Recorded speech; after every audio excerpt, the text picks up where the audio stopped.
हाँ बेटा, जल्दी से बताओ, रो को क्या कहते हैं? रेजिस्टिविटी। हाँ, रेजिस्टिविटी, ये ध्यान रखना। चलिए, ये तो पूरा क्लियर हो गया। अब आगे हम बढ़ते हैं, थोड़ा सा एक दो पॉइंट लिख लीजिएगा।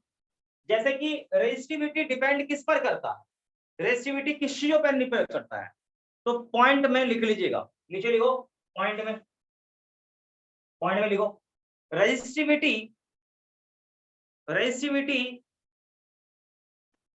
Of a material, resistivity of a material depends upon resistivity of a material depends upon nature of material,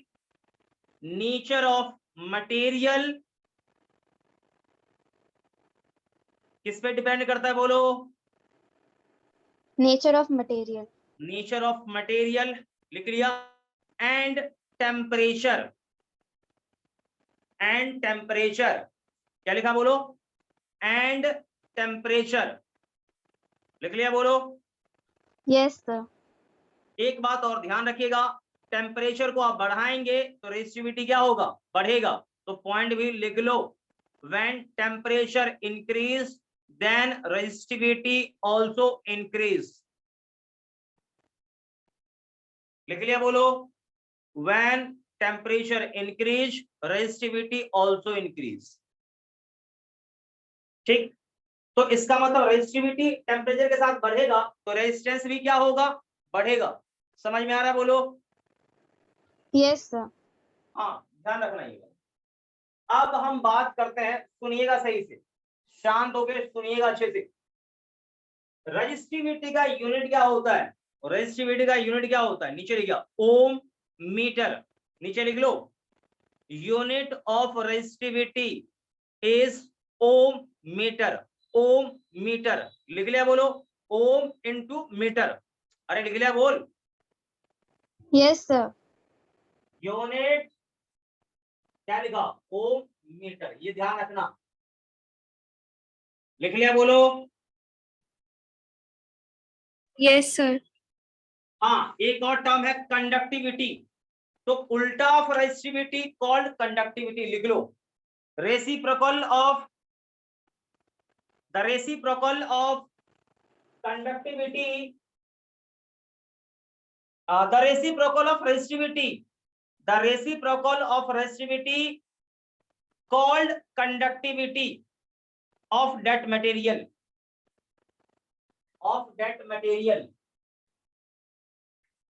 जो भी बच्चे लेट आ रहे हैं, ज्वाइन करें क्लास को, क्लास कृपया टाइम से ज्वाइन करें, बढ़िया रहेगा।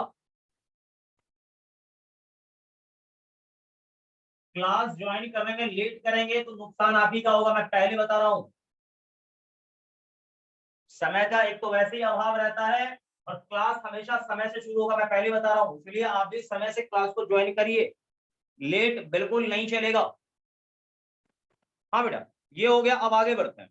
तो आपने देख लिया कि रेजिस्टिविटी के बारे में जान लिया, कंडक्टिविटी जान लिया। तो कंडक्टिविटी को सिग्मा से दिखाते हैं, और ये क्या होता है? 1/ρ होता है। क्या ये बात क्लियर है? जल्दी बताओ। Yes sir.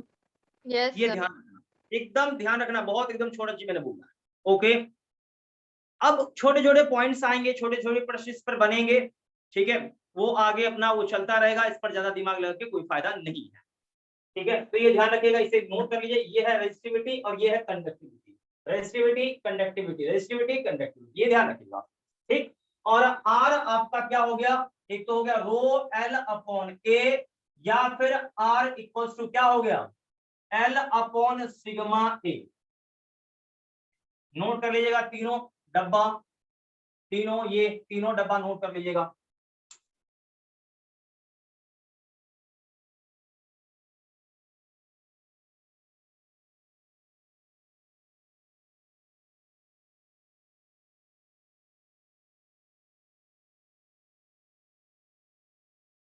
हो गया बच्चा लोग? Yes sir.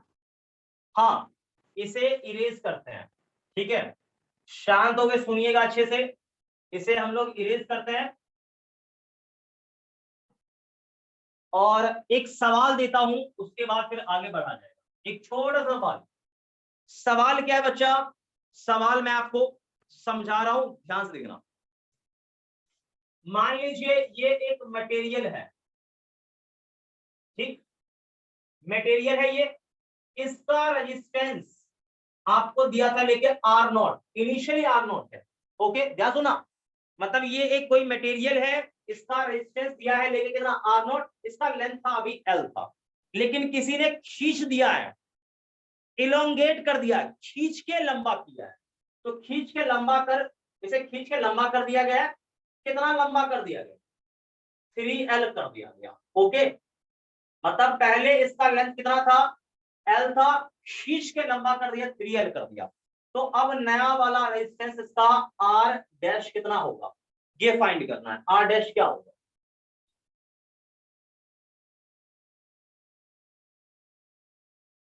जल्दी बताइए।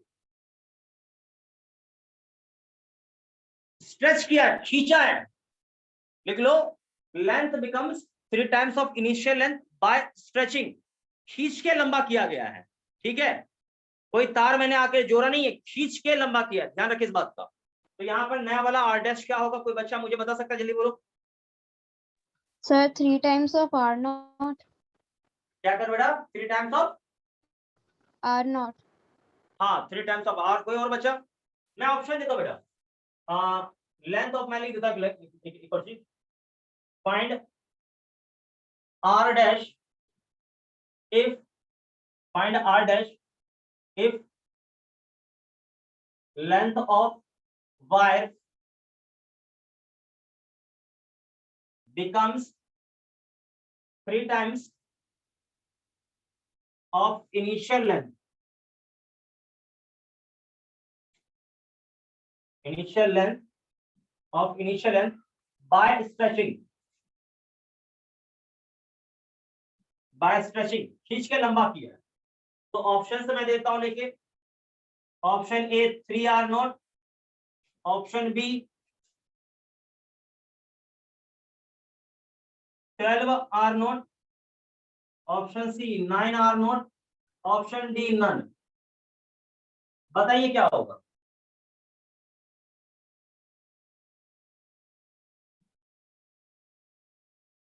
आप में से कोई बच्चा मुझे जवाब दे सकता है तो जरूर दे। Sir option A. Option A,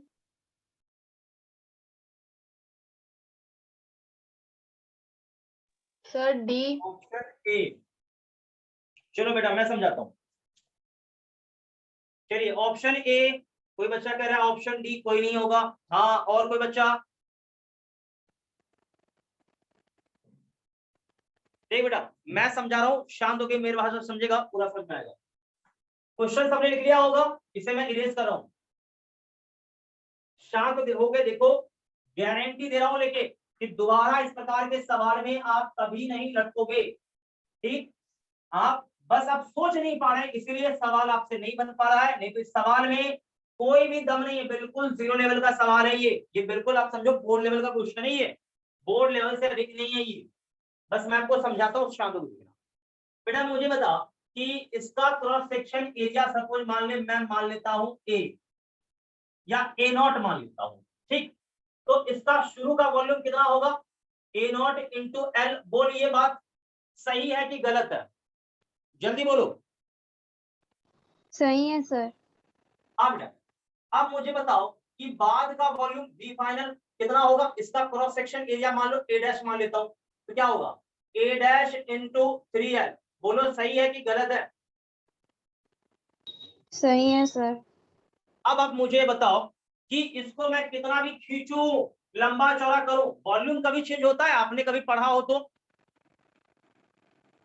10th class में? No sir, sir.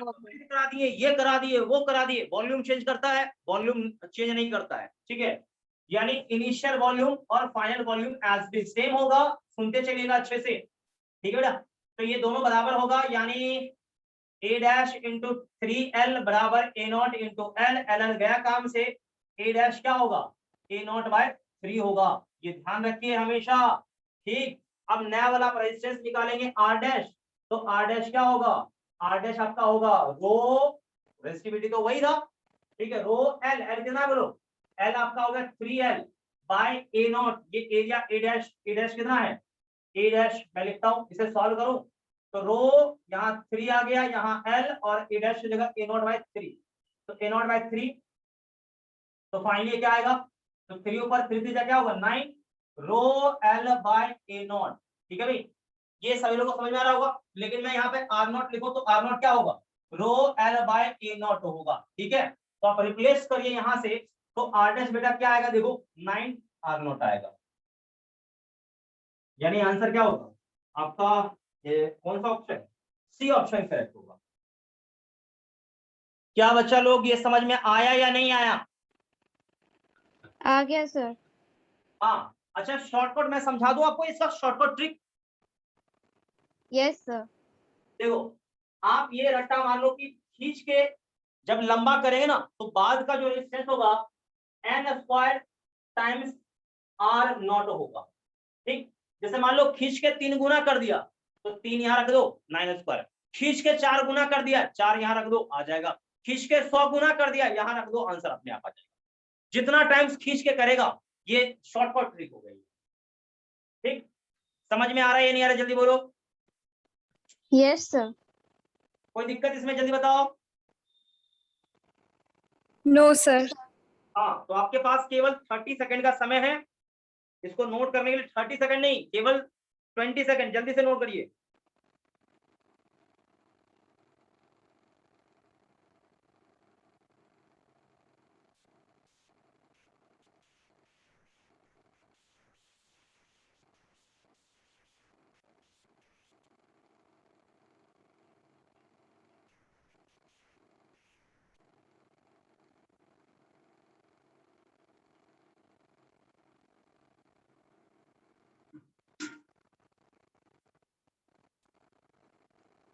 हो गया भाई, जल्दी बोलो। Yes sir. हाँ भाई हो गया, कोई दिक्कत है इसमें, क्वेश्चन एक बार देख लो। No sir. तो गड़बड़ आप लोग कहाँ कर रहे थे पता चला ना अब, क्योंकि आप जरा सोचिए ना कि जब खींच के लंबा करेंगे तो क्या क्रॉस सेक्शन एरिया चेंज करेगा कि नहीं करेगा, बस मुझे ये बताइए।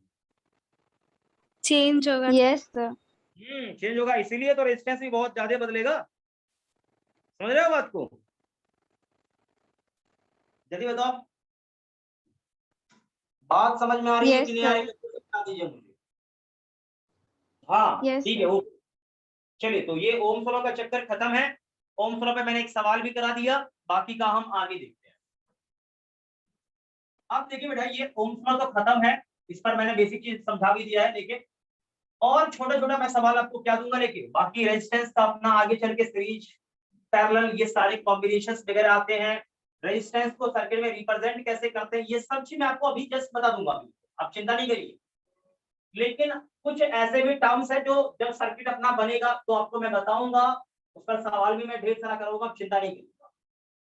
और देखिए बेसिक आप तो ऑलरेडी आपने पढ़ रखा है, उस पर तो हमें चर्चा ही नहीं करना है, बेसिक चीज आपने दिखा है। देखिए, अब आता है ओम्स लॉ का लिमिटेशन। एक और बात मैं आपसे पूछूं, छोटा सा पॉइंट ध्यान सुनना, जैसे मान लीजिए कि यहां पर, शांत होकर सुनना अच्छे से, शांत होकर सुनना, यहां पर मान लीजिए आई रखता हूं और यहां पर रखता हूं बी। ठीक, तो अभी आपने जो पढ़ा ओम्स लॉ, उसमें V बराबर क्या था, आई आर था, क्या ये सही है या गलत है? सर सही है। सही है, लेकिन इसमें कंडीशन था, टेम्परेचर मस्ट बी कांस्टेंट, बोला था ना? Yes sir. बिल्कुल, तो टेम्परेचर कांस्टेंट होगा तो ग्राफ ऐसा जाएगा। क्या सभी लोग समझ पा रहे हैं, बोलिए। ग्राफ बिल्कुल स्ट्रेट लाइन जाएगा, क्यों, y बराबर mx प्लस c, क्या वैसे ही है ना ये वाला ग्राफ, बोलो। Yes sir. हाँ यस सर, ठीक है। तो ये थोड़ा ध्यान रखिएगा, छोटा सा पॉइंट है, ग्राफ ऐसा बनेगा, ठीक है। इसमें ज्यादा कुछ हाई-फाई नहीं है कि आप इसे क्लियर एकदम नहीं कर सकते। हो सकता है कोई बंदा यहाँ आई रख दे, यहाँ भी रख दे, आप समझ जाइएगा थोड़ा सा। एक और बात मैं आपको बता दूं कि कल को इसका आप स्लोप निकालेंगे, इस भी आई ग्राफ का स्लोप निकालेंगे तो स्लोप क्या होगा, tan अल्फा, और tan अल्फा यहाँ पर क्या होगा, r के बराबर होगा। क्या किसी बच्चे को दिक्कत है इस वाले ग्राफ से?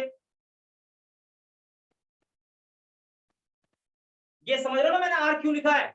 क्योंकि आपने पढ़ा होगा, मैं बता दूं कि y equals to mx plus c होता है, लेकिन यहाँ पर c क्या है, 0, चूंकि ग्राफ यहाँ शुरू हुआ है, और ये m क्या होता है, स्लोप। तो कंपेयर आप करिए इक्वेशन से, तो यहाँ पर क्या है, v, यहाँ x, तो इसका मतलब ये जो r है वो क्या है आपका, वही तो स्लोप आपका है। तो ये जो मैंने बनाया है, लिखा है, ये बिल्कुल आपको समझ में अच्छे से आ गया? जल्दी बताइए। Yes, sir. हाँ, अब इसका दूसरा पड़ाव, दूसरा पड़ाव ये है बच्चा लोग कि ये हो सकता है कि कल को यहाँ पर आई दे दे और यहाँ पर बी दे, तो ग्राफ तो बनेगा, ऐसा ही बनेगा, ग्राफ तो स्ट्रेट लाइन होगा, लेकिन अब बदलाव हो गया, y equals to M X, ऐसे करेंगे तो y की जगह कौन है, i, ठीक, बराबर 1/r इंटू बी, ठीक। तो यहाँ पर स्लोप आपका क्या हो गया, m बराबर क्या चाहिए, 1/r, और ये आपका होगा tan अल्फा, ठीक। यानी अब आईवी ग्राफ का स्लोप निकालेंगे ना, यहाँ से tan अल्फा, तो आपको 1/r मिलेगा। क्या बच्चे लोग ये समझ में आया कि नहीं आया, बोलो। Yes, sir. बिल्कुल, ये ध्यान रखिएगा, एकदम छोटा छोटा चीज है, नोट कर लीजिएगा।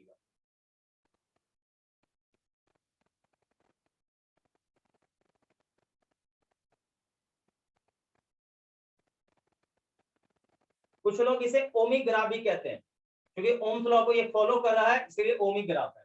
लेकिन ये ऊपर या नीचे हो जाता ना तो नॉन ओमिक ग्राफ हो जाता।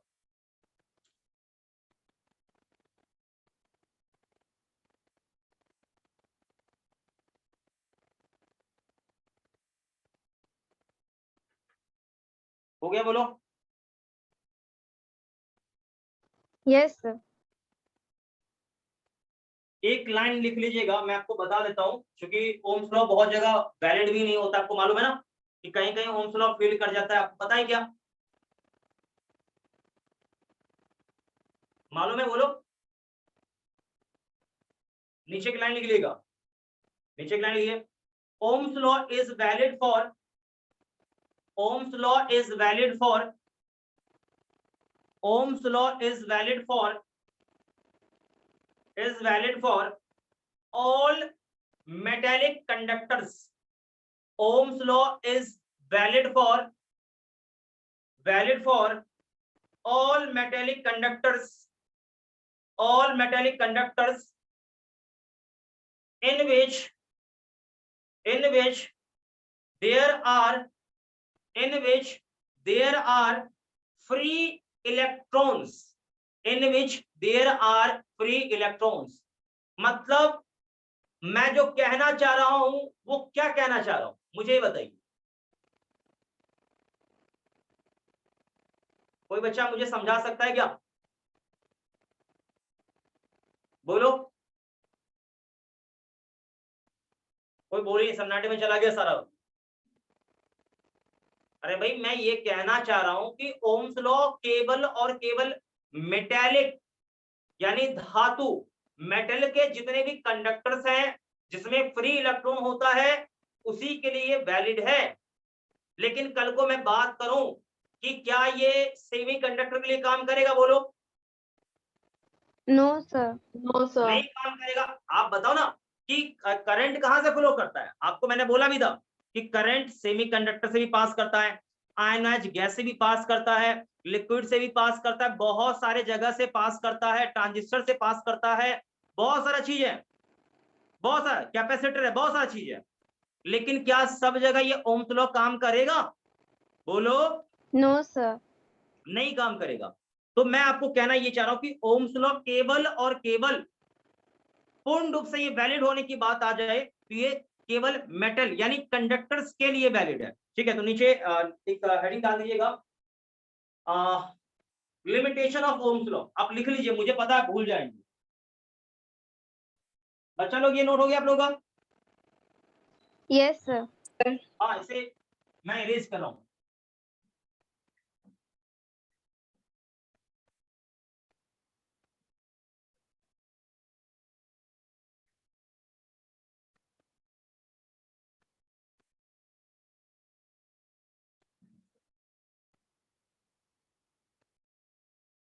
हाँ, चलिए नीचे लिखिएगा लिमिटेशन ऑफ ओम्स लॉ। ठीक, लिख लिया, बोलो। Yes, sir. हाँ, पॉइंट नंबर 1 लिखिए। Point number 1, Ohm's law, Ohm's law is not obey, Ohm's law is not obey, is not obey in in in पहला, सबसे पहला एग्जांपल दिया था सेमीकंडक्टर, लिख लो, not valid in semiconductor, semiconductor लिख लिया, बोलो। Yes, sir. अब देखो सेमीकंडक्टर में बहुत सारा चीज होता है। सेमीकंडक्टर जैसे होता है डायोड होता है, ट्रांजिस्टर होता है। तो सेमीकंडक्टर के ब्रैकेट में लिख लीजिएगा, सेमीकंडक्टर के ब्रैकेट में लिखिएगा diode comma transistor, diode comma transistor लिख लिया, बोलो। Yes, sir. चलिए बहुत बढ़िया, नीचे फिर लिखिए पॉइंट में, Ohm's law does not obey in the case of, Ohm's law does not obey in the case of, in the case of current flow through ionized gas or liquid, ionized gas or liquid।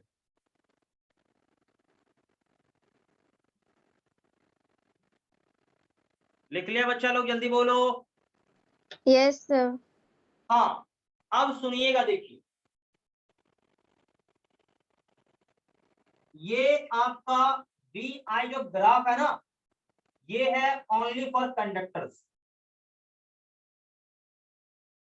ये conductors के लिए है। वो भी एक particular reason में temperature के लिए, टेम्परेचर बढ़ाओगे तो ये काम नहीं करेगा, ये फेल कर जाएगा, ठीक है। तो ये कंडक्टर्स के लिए है। लेकिन यहीं पर हम बात करें, मैं बात करूं डायोड के लिए, या आप पीएन जंक्शन डायोड सेमीकंडक्टर बाद में करूं, तो डायोड के केस में मैं बात करूं तो ये डायोड के केस में क्या हो जाता है, यानी पीएन जंक्शन के केस की मैं बात करूं तो एक्चुअल में वी आई का ग्राफ बड़ा विचित्र रंग का आता है, बड़ा अलग आता है ग्राफ, ये यूं जाएगा, ठीक, यहां से यूं ऐसे आएगा, ऐसा शुरू होगा। देखो कहीं पर भी आपको ये ओम लॉ दिख रहा है, बोलो। No, sir. इसमें दिख रहा है ओम लॉ कहीं काम कर रहा हो, तो डायोड के केस में कहानी ही बदल जाता है, ठीक है। देख लो यहाँ पर ओम लॉ आपका वैलिड ही नहीं है, काम ही नहीं कर रहा ओम लॉ, क्या काम से वो, ठीक। तो ओम लॉ केवल कंडक्टर के केस में वैलिड है, चकाचक सही है, डायोड के केस में वो काम करने वाला नहीं है। ट्रांजिस्टर के केस की बात करोगे तो यहाँ पर वी आई का ग्राफ बनाओगे तो यूं ऐसे आएगा, ऐसे हो जाएगा, यूं ऐसे, ग्राफ ही बिल्कुल डिफरेंट हो जाता है, देख रहे हो, यूं ऐसे गया, ऐसे हो गया, करंट बढ़ाओगे तो ऐसे हो गया, ऐसे हो जाएगा, मतलब पता ही नहीं चल पाता है, ये सही है ही नहीं, क्लियर देख लो, ग्राफ ही अलग टाइप का हो गया। तो ये क्या हो गया, ट्रांजिस्टर का केस ये है, ठीक। तो ये एक्चुअल में आगे चल के आप पढ़ोगे, जब सेमीकंडक्टर चैप्टर आएगा तो वहां पे ये सब ग्राफ देखने को मिलता है, डायोड में ऐसा होता है, ट्रांजिस्टर में ऐसा होता है, ये आगे का कहानी, बस ये फिलहाल ऐसा जान लो ऐसा होता है, ठीक। तो आपको क्या समझ में आया कि ओम्स लॉ कहां पर वैलिड नहीं है, डायोड में और ट्रांजिस्टर में काम नहीं करता है, और कहां काम नहीं करता है, गैस से थ्रू कराओ वहां भी नहीं काम करेगा, लिक्विड से पास करो वहां भी काम करने वाला नहीं है। क्या ये बात समझ में आ गया सभी लोगों को, बोलो। Yes, sir. हाँ, तो ये ग्राफ मेरा आप नोट कर लीजिए जल्दी से।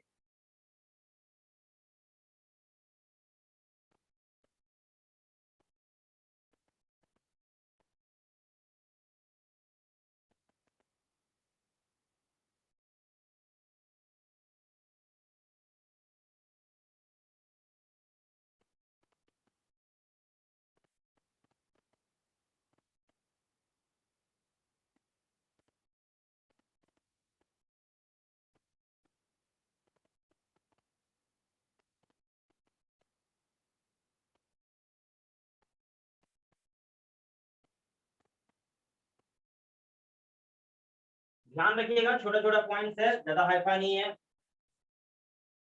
मिटा दिया जाए? Yes, sir.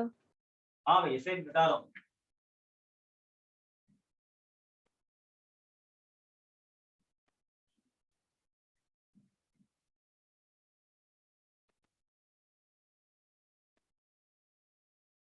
अब आगे बढ़ते हैं, थोड़ा सा देखते हैं। तो लिमिटेशन में इतना ही है, ज्यादा पॉइंट कुछ खास था नहीं लिमिटेशन में, बस बता दिया आपको, ये ध्यान रखिएगा।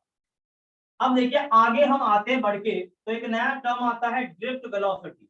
और पिछले क्लास में मैंने आपको बोला होगा ड्रिफ्ट का मतलब क्या होता है। किसी बच्चे को यदि याद है तो वो मुझे बता सकता है, बोलिए। मैंने बोला था किसी बच्चे को यदि याद है, हाँ बिल्कुल, स्लाइड यानी खिसकना, खिसकना, आगे बढ़ना, इसे हम कहते हैं ड्रिफ्ट। ठीक, तो अब हम चर्चा करेंगे ड्रिफ्ट वेलोसिटी पर। शांत होके देखिएगा, पूरा गेम आपको अच्छे से समझ में आएगा। नहीं दिमाग लगाओगे कभी भी समझ में ये आने वाला नहीं है एक्चुअल में। ठीक, तो थोड़ा ध्यान से देखना ड्रिफ्ट वेलोसिटी के बारे में। ओके, तो भाई देखो ये ड्रिफ्ट वेलोसिटी होता क्या है। तो आप चर्चा किसके बारे में कर रहे हो? फ्री इलेक्ट्रॉन्स के बारे में, क्योंकि हम जो भी कहानी पढ़ रहे हैं वो रिलेटेड टू फ्री इलेक्ट्रॉन्स है। हम फ्री इलेक्ट्रॉन के बारे में स्टडी कर रहे हैं। ओके, तो फ्री इलेक्ट्रॉन्स के बारे में स्टडी कर रहे हैं। तो मान लो भाई ये कोई कंडक्टर है, ठीक, ध्यान से सुनना।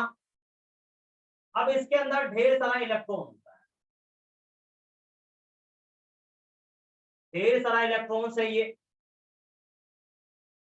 जब करंट मान लो बैटरी से इसे जोड़ दोगे तो क्या होगा? इलेक्ट्रॉन ऐसे यूं चलेगा, इलेक्ट्रॉन यूं चलेगा ऐसे, यूं फ्लो खिसकने लगता है ये। जो जहां पर इलेक्ट्रॉन है वो वहीं से खिसकना शुरू कर देगा। लेकिन जो इलेक्ट्रॉन जहां है वहीं से खिसकना शुरू किया, इसका मीनिंग क्या मैं आपको समझाता हूं। देखो, तो आपका करंट क्या होगा? इस दिशा में आई फ्लो करेगा।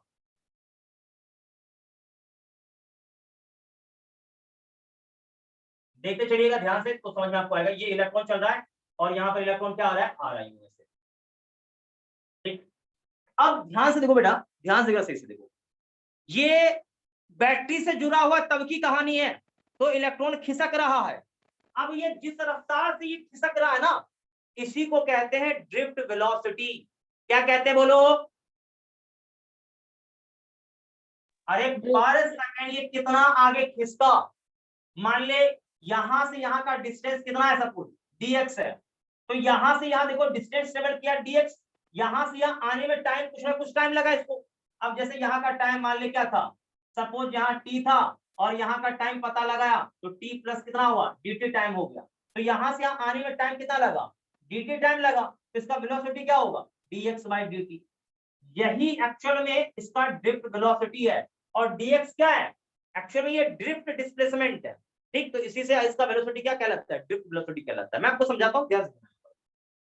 तो जब ये इलेक्ट्रॉन, सुना जैसे, in free state, free state, शांत होकर सुनना। फ्री स्टेट मतलब किसी प्रकार का कंडक्टर में कोई पोटेंशियल डिफरेंस कुछ भी नहीं है। मेरी बात समझ में आ रही है मैं क्या कह रहा हूं? बोलो। Yes, sir. हाँ, मतलब आप ये समझिए मैं आपको कहना क्या चाह रहा हूँ वो ध्यान जरा सुनिएगा पहले, तो फिर पूरा कहानी आपको पकड़ में आएगा। नहीं तो आप कितना भी सर पीट लीजिए समझ में नहीं आने वाला। ध्यान से देखना पहले। मैं बात कर रहा हूँ फ्री स्टेट की, यानी पोटेंशियल डिफरेंस अक्रॉस कंडक्टर क्या है बेटा? जीरो है। पोटेंशियल डिफरेंस अक्रॉस कंडक्टर क्या है? जीरो है। तो potential difference across conductor zero है, इसका मतलब कि इलेक्ट्रॉन क्या होगा? यहां से चला, किसी एटम को टक्कर मारा, फिर ये यहां घूम गया, फिर किसी को टक्कर मारा, ये मान ले कहीं और चला गया, इधर चलाया, फिर किसी को टक्कर मारा, ये यहां आ गया, यहां पर किसी को टक्कर मारा, फिर घूम के ये यहीं पर आ गया। देखिए दाया बाया इलेक्ट्रॉन खूब घुमा है, लेकिन घुमा फिरा के फिर से देखिए यहीं पर आ गया। तो टोटल इसका डिस्प्लेसमेंट कितना होगा ये बताइए? जीरो बोलो, होगा कि नहीं होगा? Yes, sir. बिल्कुल जीरो है। मतलब ये देखो कितना भी जिगजैग मोशन कर ले घुमा फिरा के, कुल मिला के इसका टोटल डिस्प्लेसमेंट क्या होगा? जीरो होगा। लेकिन कब? लेकिन कब, सवाल ये है, जल्दी बताइए। Sir, free statement. हाँ, Free statement. Free free statement. State का मीनिंग क्या होता है बताइए?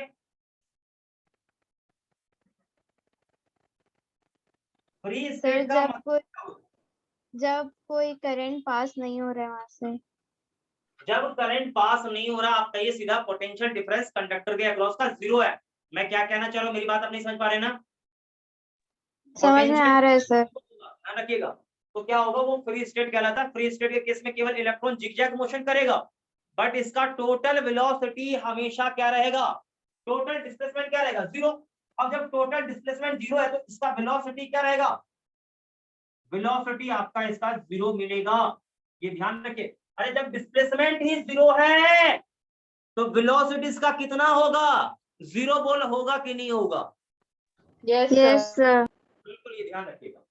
तो ये हो गया फ्री स्टेट की कहानी। ठीक, तो पहले आप ये ड्रिफ्ट वेलोसिटी में लिखिए फ्री स्टेट, और ये यहां से नोट करिए, मैं एक लाइन लिखाऊंगा। सभी लोगों ने नोट कर लिया क्या? जल्दी बोलो।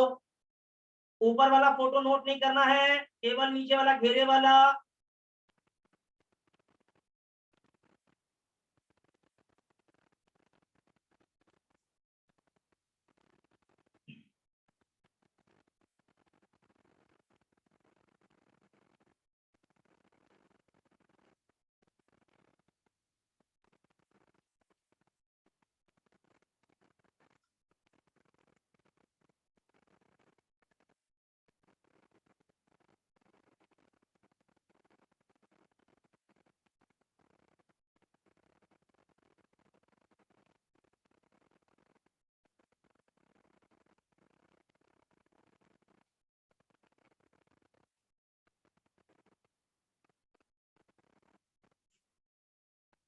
लिख लिया सभी लोगों ने? बोलो। Yes, sir. हाँ चलिए, लिख लिया, अच्छी बात है। नीचे की लाइन लिखिएगा। व्हेन पोटेंशियल डिफरेंस, नीचे देखो अच्छे से। When potential difference, when potential difference, when potential difference across, when potential difference across conductor, when potential difference across conductor is equals to zero, then then free electrons, free electrons, free electrons move in random direction, move in random direction with speed, with speed 10 का power 5 metre पर second. देखो कितना खतरनाक है इसके order में। With speed लिख लिया? बोलो। 10 का पावर 5 लिख लिया? बोलो जल्दी। देखो ये इसके Yes, अप्रॉक्स sir. में अधिक थोड़ा सा हो सकता है, इससे कम भी हो सकता है। क्लियर है? बोलो। Yes, sir. हाँ क्लियर। यहाँ तक एक बार लाइन रिपीट करो मुझे, बोलो। When potential difference across conductor is equals to zero, then free electrons move in random direction with speed 10 to the power 5 meter per second. With speed इतना, but total displacement of free electron, but total displacement of free electron is equals to zero, so that velocity of electron is also zero.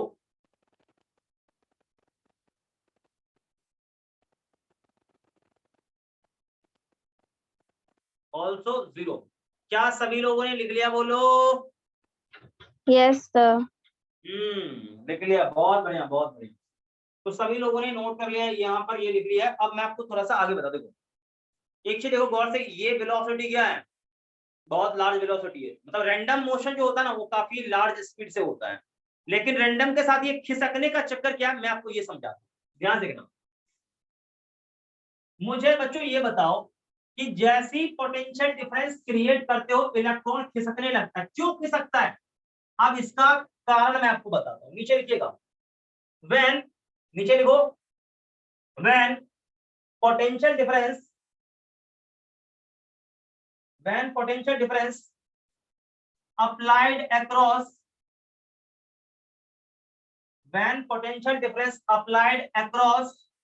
conductors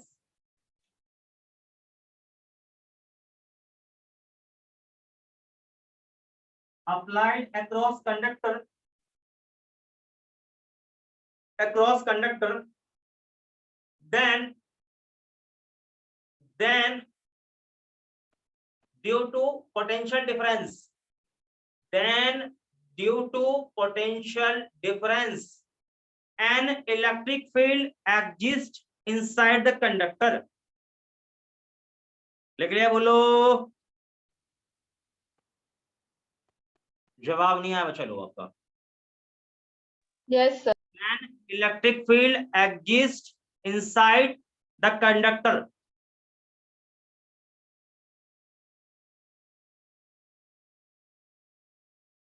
लिख लिया पूरा line? जल्दी बोलो। Yes, Yes, sir. sir. हाँ, तो मैंने आपको ये बोला कि जब आप किसी कंडक्टर के अक्रॉस पोटेंशियल डिफरेंस अप्लाई करेंगे तो पोटेंशियल डिफरेंस के कारण इसके अंदर एक इलेक्ट्रिक फील्ड एग्जिस्ट करेगा। क्या बच्चों ये समझ में आ रहा है? बोलो। Yes, sir. बिल्कुल। अब आपको मैं समझाता हूँ, जरा ध्यान से देखिए। पोटेंशियल डिफरेंस आपने अप्लाई किया, मान लीजिए यहाँ पर इलेक्ट्रिक फील्ड एग्जिस्ट यहाँ पर यूं ऐसे कर गया, ये है इलेक्ट्रिक फील्ड, और इलेक्ट्रिक फील्ड क्या होगा? पोटेंशियल डिफरेंस बाय इसका यहां से यहां का लेंथ कितना मान लीजिए L। क्या बच्चा लोग ये आपको पता है या नहीं पता है? पता है तो ठीक है, नहीं पता है तो कोई बात नहीं, आज जान लीजिए। ठीक है, इलेक्ट्रिक फील्ड इतना होता है पोटेंशियल डिफरेंस बाय L। अरे पहले बताया था ना, बोलो। Yes, sir. Yes, sir. हाँ ठीक है। तो अब जरा सोचिए कि इसमें आप कोई इलेक्ट्रॉन रख देंगे तो इस पर इस दिशा में फोर्स क्या होगा? इलेक्ट्रिक फील्ड के अपोजिट साइड में क्या होगा? फोर्स का फीलिंग आता है।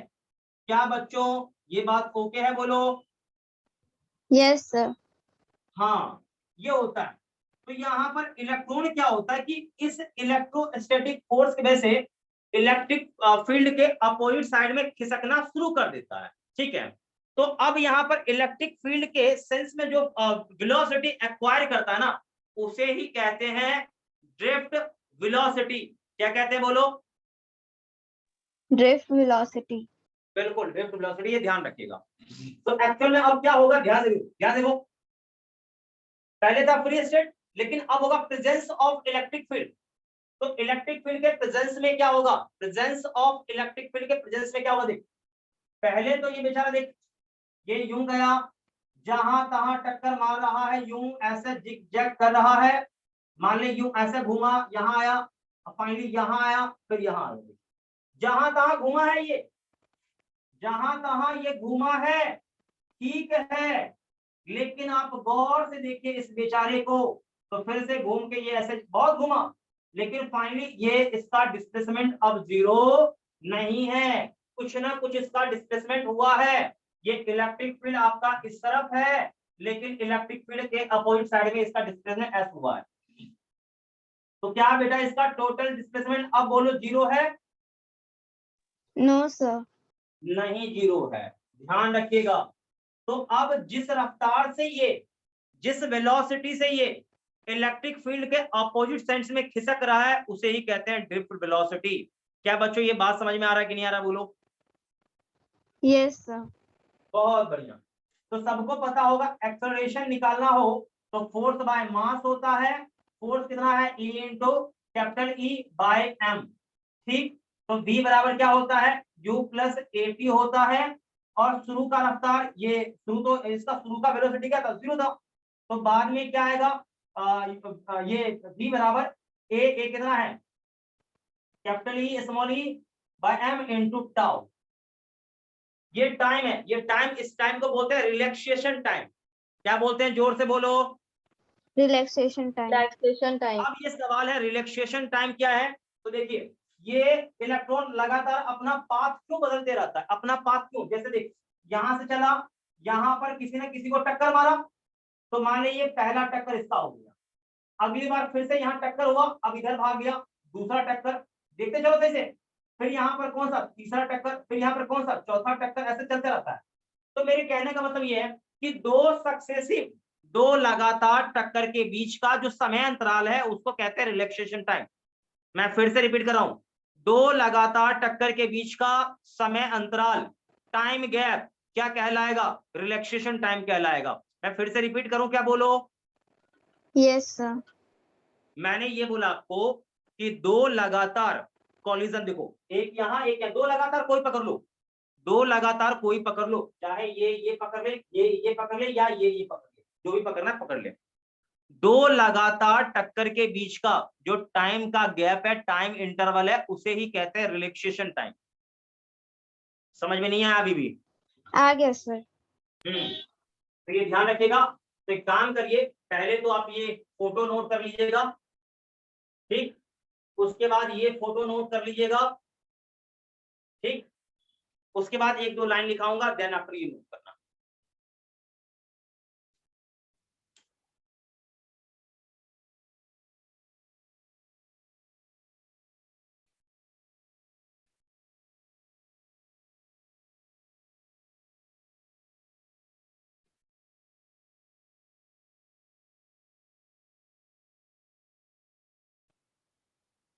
सभी लोगों ने ये कर लिया? यहां से आता कॉपी जल्दी बोलो।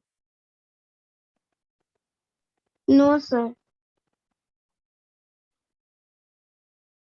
नो सर नहीं करो, जल्दी नोट करो। सर हो गया। चलो बेटा, हो गया तो नीचे लिख लो। In the presence of electric field, in the presence of electric field, in the presence of electric field, free electron, in the presence of electric field, free electron experience an electrostatic force. In the presence of electric field, free electron experience an electrostatic force,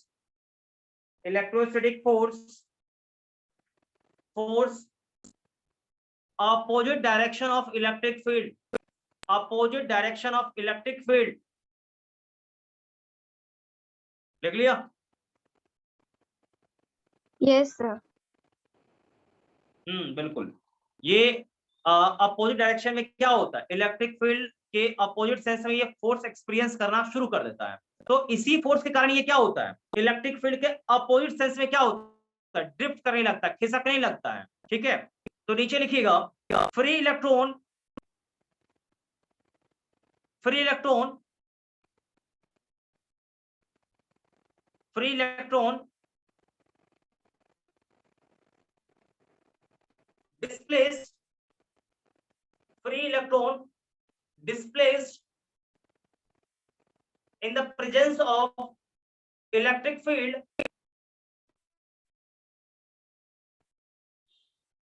with some constant velocity,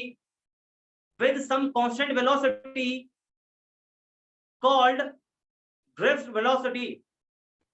मतलब कुछ constant velocity से क्या होता है, खिसकने लगता है, उसी को कहते हैं ड्रिफ्ट वेलोसिटी। समझ में आया? चलो जल्दी बोल। Sir Yes, sir. सर ये डेफिनेशन बोलो। एक बार प्लीज रिपीट कर दीजिए। मैं बोल रहा हूं, ध्यान से सुनो अच्छे से, नहीं तो फिर रिकॉर्डेड देखोगे।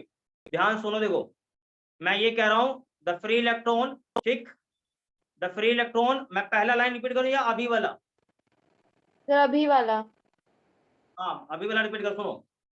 Free electron displaced in the presence of electric field, ठीक, with some constant velocity called drift velocity.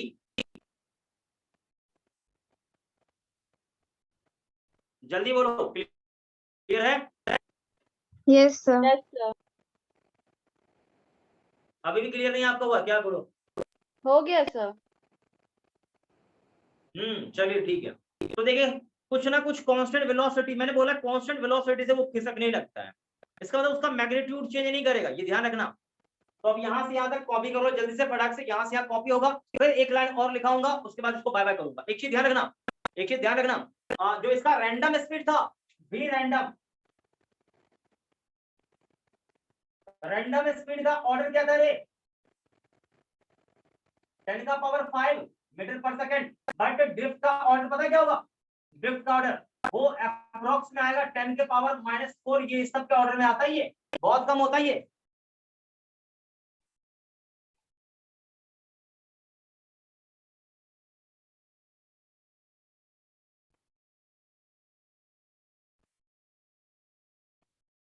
देखो दोनों में अंतर है या अंतर नहीं है, मुझे ये बताओ, जल्दी बताओ, दोनों में अंतर है या नहीं है? है सर। देख पहले क्या था, ध्यान सुना, देख जैसे मान ले मैं ऐसे समझाऊं, जैसे मान ले ये फ्री इलेक्ट्रॉन है, तो जब इलेक्ट्रिक फील्ड होगा ऐसे ऐसे जहां तहां ऐसे ऐसे लगातार ऐसे क्या होगा, ऐसे ऐसे घूमते रहेगा, लेकिन यहां से चला है ना तो पूरा टक्कर होकर मार के फिर से यहीं पर आएगा, टोटल डिस्प्लेसमेंट 0 होगा, इसका वेलोसिटी 0 होगा, बट ये लगातार घूम रहा है कि नहीं घूम रहा है, बोल घूम रहा है सर। बोलो। जैसे आपने देखा होगा गैसेस मॉलिक्यूल लगातार जिगजैग ऐसे घूमते रहता ना, उसी तरह फिर इलेक्ट्रॉन भी क्या होता है, कुछ ना कुछ कांस्टेंट वेलोसिटी से, ये कुछ ना कुछ कांस्टेंट स्पीड से ये लगातार ये क्या हो रहा है, घूम रहा है। तो वो ऑर्डर मैंने रैंडम स्पीड वाला ऑर्डर मैंने ये दे रखा है, लेकिन क्या होता है जैसे ही इलेक्ट्रिक फील्ड आया, अब वो क्या होगा, धक्का मारा शुरू, ये देख घूम रहा है, इसको झापड़ लगा के खिसका भी रहा है, नहीं समझ में आया क्या? ये क्यों खिसका, देख ये लगातार जिगजैग कर रहा था, लेकिन ये खिसका क्यों, तो वो इलेक्ट्रिक फील्ड के कारण खिसका। तो जिस रफ्तार से खिसका वो रफ्तार क्या कहलाया, वेलोसिटी कहलाया, उसका ऑर्डर क्या है, तो ये ऑर्डर है। तो दोनों में देखो ह्यूज डिफरेंस है या नहीं है, बोलो। है सर। लग रहा है आपको कि दोनों में बहुत भयानक अंतर है, देख लो यहीं पर आपको दिख रहा होगा, ठीक है। तो सभी लोगों ने ये नोट कर लिया होगा, तो एक लाइन मैं नीचे भी लिखाऊंगा, नीचे लिखेगा व्हेन अ पोटेंशियल डिफरेंस, नीचे एक लाइन लिखो, when a potential difference, when a potential difference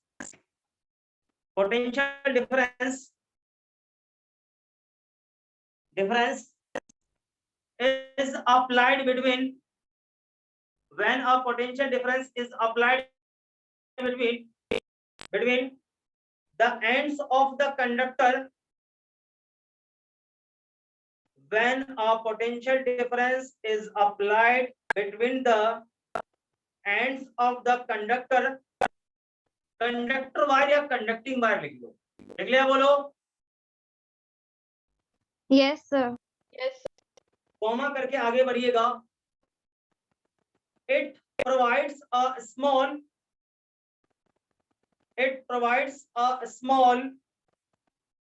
velocity to electron, it provides a small velocity to the electron towards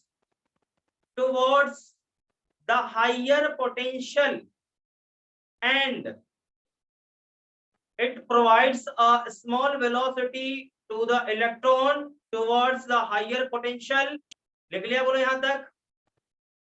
yes yes sir. Sir. And अरे higher potential and लिख लिया, बोलना higher potential and लिख लिया तक। Yes sir. Yes sir. हाँ आगे से भी लिखते चलना, along the length of the wire,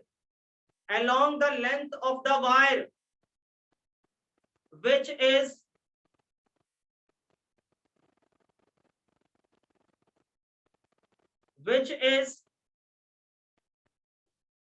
superposed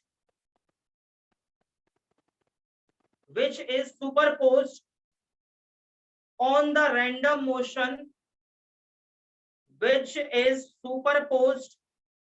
the random motion, of the electron, full stop, लिख लिया, बोलो। Yes sir. हाँ फुल स्टॉप आगे लिखो, this constant velocity called drift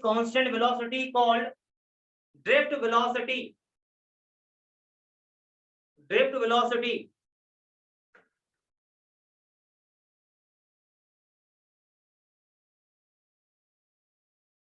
सभी लोगों ने लिख लिया अच्छे से, या कुछ और भी मुझे इसमें समझाना पड़ेगा, मुझे बताओ। लिख लिए सर।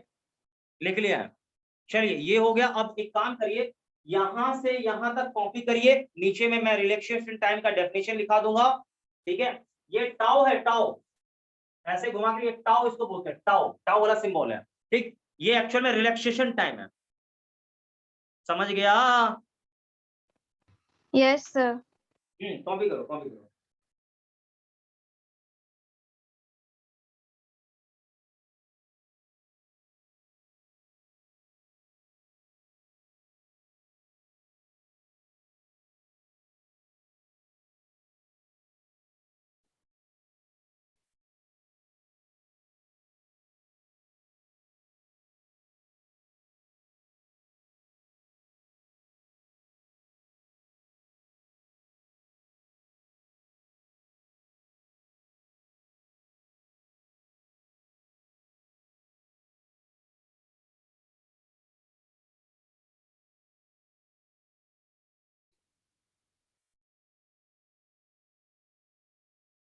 सभी लोगों ने नोट कर लिया? जल्दी बोलो।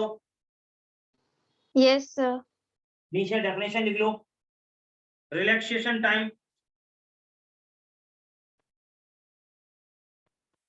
रिलैक्सेशन टाइम लिख लिया?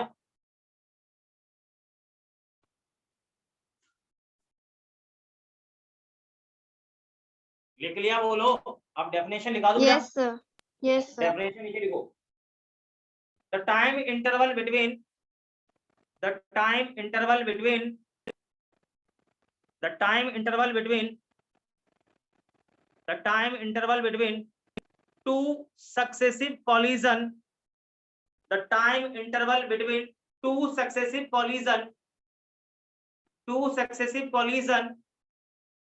successive collision between free electron and atom, between free electron and atom, called relaxation time, called relaxation time। तो ये आपका ड्रिफ्ट वेलोसिटी है, और बेटा इसे सभी लोग vd से दिखाते हैं। किसे दिखाते हैं? v, और उसके नीचे d लिख के vd से दिखाते हैं, ध्यान रखना। vd यानी ड्रिफ्ट वेलोसिटी बराबर क्या है? Small e capital E by, अरे ये small m into tau. e क्या है? इलेक्ट्रॉन का चार्ज, ये कैपिटल E क्या है? इलेक्ट्रिक फील्ड, ये क्या है? इलेक्ट्रॉन का मास, ये क्या है? Relaxation time. और यहाँ से आपका ड्रिफ्ट वेलोसिटी आ जाएगा। क्या ये बात समझ में आ गई? बोलो जल्दी से। Yes, sir. कोई दिक्कत नहीं है ना? No, sir. चलो ओके है, आगे बढ़ते हैं। इसको मिटा दूं, जल्दी बोलो।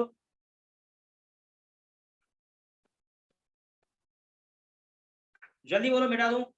Yes, sir. हाँ भाई, अब ये खत्म है, चकाचक ओके है। अब आपको थोड़ा सा एक हेडिंग नीचे डालना है, हेडिंग नीचे डाल दो, नीचे हेडिंग डाल दो। देखो ड्रिफ्ट वेलोसिटी मैंने बहुत अच्छे समझा दिया है, ठीक है।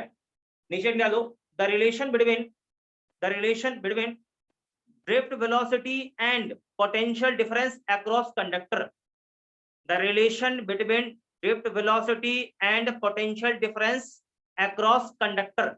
लिखो जल्दी से।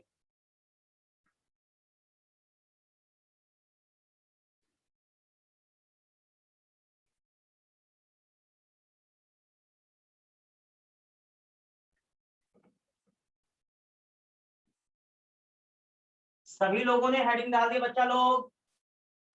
Yes, sir. हाँ, देखो ये थोड़ा समझने वाला पॉइंट है, ये समझ में आएगा ना, तो मैं पहले बता रहा हूँ आगे के लेक्चरों में आपको दिक्कत नहीं होगा। लेकिन हाँ, ये वाला आपको समझ में नहीं आया तो बाय गॉड बता रहा हूँ आपको दिक्कत होगा, इसलिए इसे ध्यान से देखिएगा। हालांकि ये भी गारंटी देता हूँ कि आपको ये 110% ये समझ में आएगा, क्योंकि जिसे ड्रिफ्ट वेलोसिटी समझ में आ गया उसे हर एक चीज समझ में आएगा। ठीक है भाई, देखो देखो देखो देखो,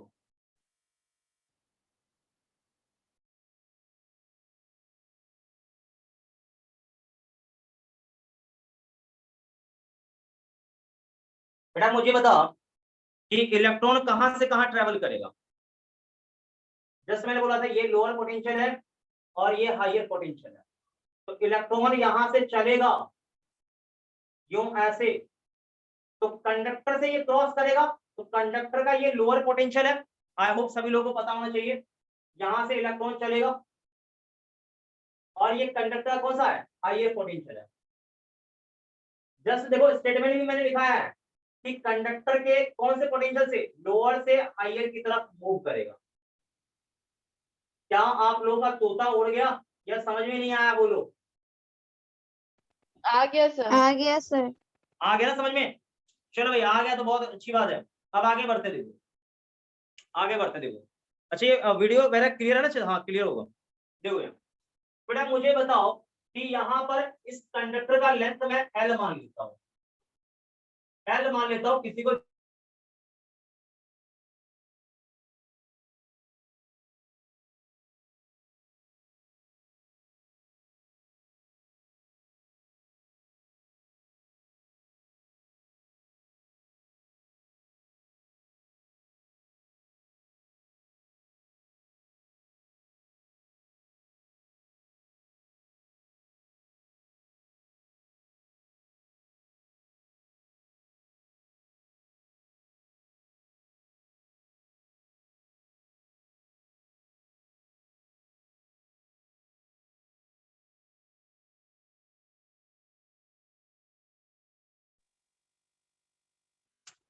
अभी कोई प्रॉब्लम हो रहा है क्या? दिक्कत हो रहा है क्या आप लोगों को?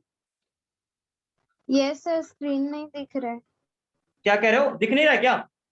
नो सर, नहीं दिख रहा है। एक just 1 second, just 1 second.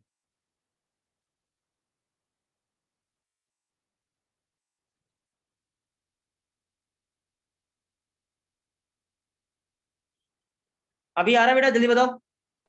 Yes sir. अभी आ रहा है क्या? जल्दी बताओ बेटा। Yes sir.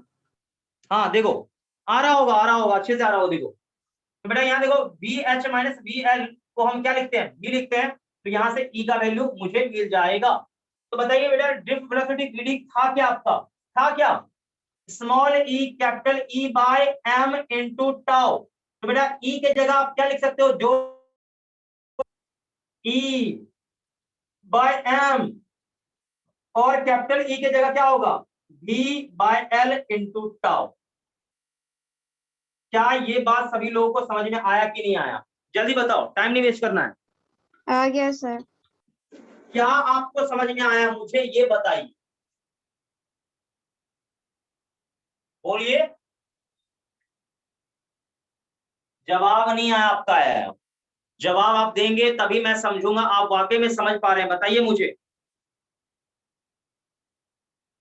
जवाब दे बेटा।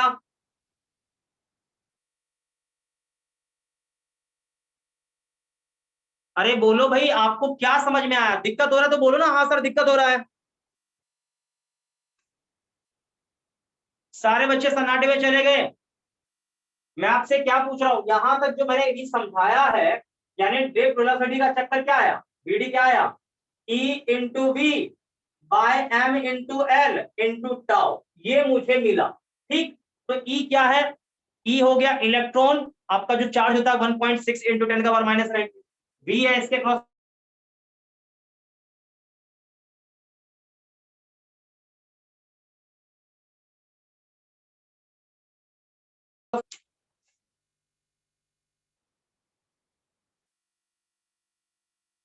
अरे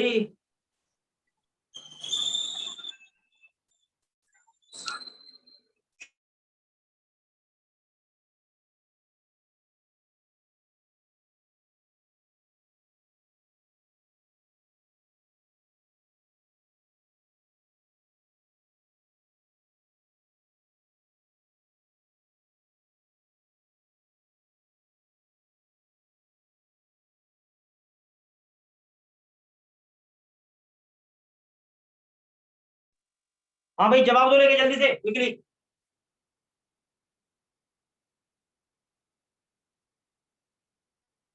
सारे बच्चे सन्नाटे में चले गए हो क्या भाई? सर आप क्या पूछे उस टाइम? आपका आवाज नहीं आ रहा था।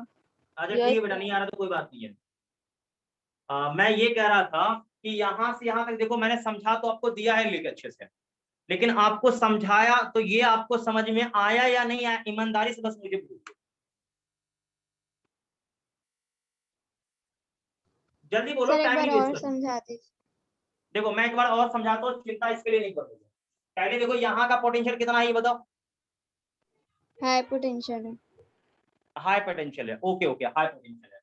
यहाँ का क्या है? लो है, ओके। तो पोटेंशियल डिफरेंस जो डेल्टा V होगा वो क्या होगा, हाइयर माइनस लोअर होगा, और हाइयर माइनस जो लोअर है ना बेटा, हाइयर माइनस लोअर, इसको dV तो कह सकते हैं, dV तो मान सकते हैं। अरे बोला मैं सही बोल रहा हूँ? Yes, sir. हाँ मैं सही कह रहा हूँ। तो अब जरा देखिए, ये जो इसके अंदर इलेक्ट्रिक फील्ड होगा वो हाइयर से लोअर होता है, इलेक्ट्रिक फील्ड आपको पता होना चाहिए कि अब जो इलेक्ट्रिक फील्ड होगा वो क्या होता है, पोटेंशियल डिफरेंस बाय लेंथ, ठीक, तो पोटेंशियल डिफरेंस बाय लेंथ, तो पोटेंशियल डिफरेंस बाय एल।